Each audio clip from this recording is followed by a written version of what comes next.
Hello दोस्तों। आजकल की भाग दौड़ की ज़िंदगी में सभी आदमी इतने व्यस्त हो गए हैं कि वो अपने खान पान पे ध्यान नहीं दे पा रहे हैं और इस कारण से उनका स्वास्थ्य दिन प्रतिदिन कमज़ोर होता चला जा रहा है।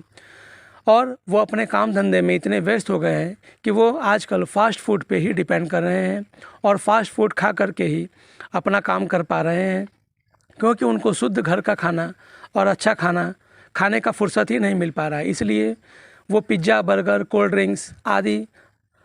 बहुत ही बेकार की चीज़ें खाते चले जा रहे हैं और जिस कारण से उनका स्वास्थ्य दिन प्रतिदिन कमज़ोर होता चला जा रहा है।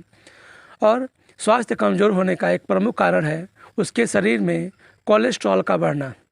दोस्तों, ये जितनी भी चीज़ें हम लोग फास्ट फूड के रूप में खा रहे हैं, इससे हमारे शरीर में कोलेस्ट्रॉल का लेवल दिन प्रतिदिन बढ़ता चला जा रहा है और जिसके कारण से हार्ट अटैक आने के चांसेस लोगों को बहुत ही तेज़ी से बढ़ते चले जा रहे हैं और बहुत सारे लोग इससे प्रभावित होते चले जा रहे हैं, क्योंकि हार्ट अटैक एक बहुत ही कॉमन प्रॉब्लम हो चुकी है। तो दोस्तों, आज के इस वीडियो में हम लोग ये जानने की कोशिश करेंगे कि कोलेस्ट्रॉल के कितने प्रकार होते हैं और ये किस तरह से हमको हार्म पहुंचाते हैं। तो चलिए जानते हैं कोलेस्ट्रॉल के प्रकार के बारे में। तो दोस्तों, सबसे पहला प्रकार है HDL यानी हाई डेंसिटी लिपोप्रोटीन। दोस्तों, इसे गुड कोलेस्ट्रॉल भी कहा जाता है। इसी तरह से दूसरे लेवल का कोलेस्ट्रॉल होता है LDL, जिसका फुल फॉर्म होता है लो डेंसिटी लिपोप्रोटीन, और यह एक बैड कोलेस्ट्रॉल माना जाता है। इसी तरह से एक तीसरी कैटेगरी भी है जिसको VLDL यानी वेरी लो डेंसिटी लिपोप्रोटीन कहा जाता है, और यह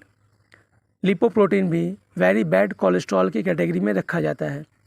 तो इस तरह से देखा जाए तो कोलेस्ट्रॉल के 3 मुख्य प्रकार होते हैं, HDL, LDL और VLDL। इसमें से गुड कोलेस्ट्रॉल तो हमारे शरीर के लिए बहुत ही फ़ायदेमंद होता है, लेकिन बैड कोलेस्ट्रॉल हमारे शरीर को बहुत ही ज़्यादा नुकसान पहुंचाने का काम करता है। तो आज के इस वीडियो में हम लोग यही जानेंगे कि ये हमारे शरीर पर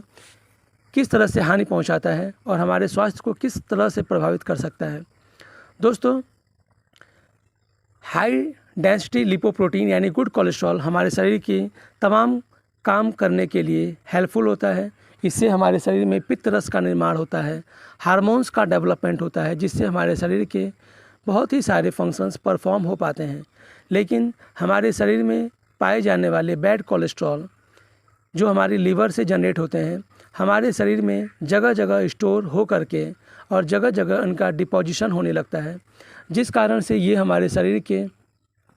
जगह जगह दूसरे भी अंगों जैसे हार्ट पे, हमारी आर्टरीज़ पे, वेंस में और हमारे ब्रेन के आर्टरीज़ में जाकर के स्टोर हो जाती हैं, जिससे बहुत ही हार्मफुल कंडीशंस क्रिएट हो जाती हैं। तो चलिए जानते हैं कि ये हमारे शरीर पे किस तरह से प्रभाव डालती हैं और इसको हम कैसे कम कर सकते हैं। दोस्तों, हमारे शरीर में ये जो कोलेस्ट्रॉल जनरेट होता है, इसका फॉर्मेशन हमारे लीवर में होता है और लीवर से प्रोडक्शन के बाद ये हमारे शरीर के विभिन्न सेल्स में जा कर के अपना अपना फंक्शन परफॉर्म करने लगता है। और इसका मेन फंक्शन ये होता है जिससे बाइल जूस का डेवलपमेंट होता है, और बाइल जूस हमारे शरीर में फ़ैट को डाइजेस्ट करने में हेल्प करता है। यदि बाइल जूस हमारे शरीर में न बन पाए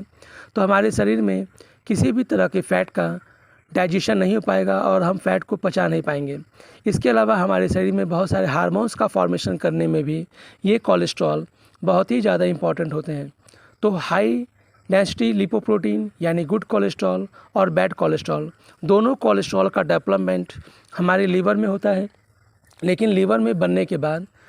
बैड कोलेस्ट्रॉल हमारे शरीर पर बहुत ही सारे हानिकारक प्रभाव डालता है, लेकिन गुड कोलेस्ट्रॉल हमारे शरीर में बहुत ही इम्पॉर्टेंट फंक्शंस को परफॉर्म करने में हेल्प करता है। तो हाई डेंसिटी लिपोप्रोटीन यानी गुड कोलेस्ट्रॉल का काम तो हम लोगों ने समझ लिया है, और चलिए अब आगे के वीडियो में यह जानते हैं कि LDL और VLDL यानी बैड कोलेस्ट्रॉल किस तरह से हानिकारक होते हैं। दोस्तों, हमारे शरीर में पाए जाने वाला LDL और VLDL, ये दोनों के दोनों लिपोप्रोटीन इतने ज़्यादा खतरनाक होते हैं कि हमारे शरीर में जो नसें होती हैं जिसमें से ब्लड का फ्लो होता रहता है और ब्लड फ्लो करके हमारे शरीर के विभिन्न सारे ऑर्गेन्स और टिश्यू और सेल्स में जाता रहता है, उन ब्लड वेसल्स में जा कर के ये कोलेस्ट्रॉल यानी LDL और VLDL जाके डिपॉजिट होने लगता है, जिस कारण से ब्लड जितनी तेज़ी से फ़्लो होना चाहिए था उतनी तेज़ी से ब्लड फ़्लो नहीं हो पाता है। उसके फ़्लो होने में रुकावट आने लगती है और कभी कभी तो ये उस पूरी की पूरी नस को ही जा कर के ब्लॉकेज कर देता है और जिस कारण से ब्लड का फ़्लो होना ही बंद हो जाता है। इस कारण से ब्लड जगह जगह क्लॉट होने लगता है और यदि ब्लड किसी भी जगह क्लॉट हो जाएगा तो वो ऑर्गेन काम करना बंद कर देता है। कभी कभी तो ये हमारे ब्रेन में जा कर के ब्लड क्लॉटिंग करने लगता है और जिस कारण से ब्रेन की नसें फट सकती हैं, जिससे ब्रेन हैमरेज हो जाता है। या अगर ब्लड फ़्लो होने में कहीं दिक्कत हो और ब्लड में ब्लॉकेज हो जाए तो हमारा हार्ट अटैक आने के चांसेस कई गुना बढ़ जाते हैं। तो इस कारण से देखा जाए तो कोलेस्ट्रॉल इतना ज़्यादा खतरनाक होता है कि ये हमारे शरीर में ब्लॉकेज करने का काम करता है, जिसके कारण से हार्ट अटैक आने के चांसेस बहुत ही तेज़ी से बढ़ जाते हैं। तो इस तरह से देखा जाए तो LDL और VLDL बहुत ही ज़्यादा खतरनाक होते हैं, क्योंकि ये इतने ज़्यादा खतरनाक होते हैं कि ये हमारे नसों को जाके ब्लॉकेज कर देते हैं और हमारे ब्लड का फ़्लो होना बंद हो जाता है, जिससे हार्ट अटैक बहुत तेज़ी से आने लगते हैं। और आजकल की जीवन में ये देखा जा रहा है कि अब तो बहुत ही सारे नौजवानों को और कम उम्र के लोगों को भी हार्ट अटैक बहुत तेज़ी से होता चला जा रहा है, जिस कारण से असमय ही उनकी मृत्यु होती चली जा रही है। तो यदि हमको अपने शरीर में कोलेस्ट्रॉल के लेवल को कंट्रोल करना है और बैड कोलेस्ट्रॉल को हमारे शरीर में बनने ही नहीं देना है, तो हम अपने खान पान पे ध्यान दें और रेगुलर एक्सरसाइज करते रहें। तो ये हमारे शरीर में बनने वाला LDL और VLDL या तो बनेगा ही नहीं, और बनेगा तो बहुत ही तेज़ी से डिस्ट्रॉय हो जाएगा और हमारे शरीर को किसी भी प्रकार का नुकसान नहीं पहुंचा पाएगा। तो दोस्तों, कोलेस्ट्रॉल हमारे शरीर के लिए फ़ायदेमंद तो होता है, लेकिन फ़ायदेमंद के साथ साथ इसका बहुत ही ज़्यादा नुकसान भी है, क्योंकि ये हमारे शरीर में हार्ट अटैक आने के चांसेस को कई गुना बढ़ा देता है। तो इस तरह से हम अपने खान पान पर ध्यान दे करके इसके लेवल को कंट्रोल कर दें तो हमारे शरीर में बहुत सारे रोग उत्पन्न नहीं हो पाएंगे और हार्ट अटैक नहीं हो पाएगा। तो आगे से जब भी हम किसी भी प्रकार का खाना खाएं तो ये ध्यान दें कि क्या इस खाने में बैड कोलेस्ट्रॉल है या गुड कोलेस्ट्रॉल है, तभी हम उस खाने की कोशिश करें। दोस्तों, कोलेस्ट्रॉल न ही किसी स्वस्थ व्यक्ति को ही प्रभावित करता है, बल्कि ये प्रेगनेंसी स्टेज में किसी महिला को भी प्रभावित करता है। यदि महिला के पेट में बच्चा डेवलप कर रहा है तो उस महिला के साथ साथ उसके होने वाले बच्चे पर भी ये बहुत ही बैड इफ़ेक्ट डाल सकता है। दोस्तों, उस बच्चे के शारीरिक, मानसिक और भी अन्य प्रकार के विकास में अगर ये लो डेंसिटी लिपोप्रोटीन यानी बैड कोलेस्ट्रॉल का लेवल बढ़ जाए तो उसके होने वाले बच्चे के शारीरिक, मानसिक विकास पे बहुत ही ज़्यादा प्रभाव पड़ता है और ये प्रभावित करके उस बच्चे में डिफेक्ट डाल सकता है। तो इसलिए यदि गर्भावस्था में कोई माँ है तो वह अपने खान पान पे ध्यान दे,